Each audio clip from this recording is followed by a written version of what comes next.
Now, as we are able to be connected with our correspondent in Auckland, Owen Poland, let's talk to him about the latest about the tremor in New Zealand. Hello there, Owen. There have been several very strong aftershocks. What more can you tell us? Well, yes, it's a very nervous time for the people of New Zealand. Since the first major quake at midnight local time in New Zealand, that's about 15 hours ago, there have been more than 250 aftershocks, and some of them have been up to the 6 to 7 magnitude. So these are huge earthquakes. The initial one, remember, was 0.5, one of the biggest ever felt in New Zealand.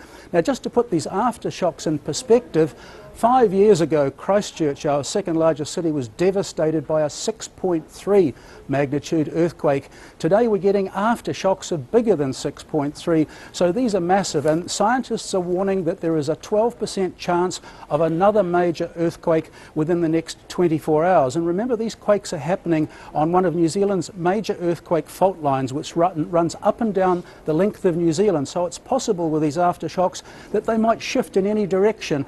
Fortunately, at the moment, the epicentre is in a remote rural area at the top of the South Island, but they could shift toward, for instance, our capital city of Wellington. Owen, what can you tell us about the recovery operation? Well, at the moment, I mean, a lot of people near the epicentre of this earthquake, some houses have been completely destroyed, so they're going to face a rebuilding program. Others have been wrecked internally, you know, shelves and walls and all these things fall down and get broken, so there's a massive clean-up operation just for residential people. But the biggest impact is on the infrastructure. Roads have been wrecked by landslides, railway lines are out, power is out to thousands of people, and also communications. So it's going to take a long time for New Zealand to recover, and a lot of this damage is at the top of the South Island, rather, which is a major artery in terms of freight and exports and so forth. The biggest effect, though, actually is in Wellington, and they're still assessing the damage in the capital of New Zealand.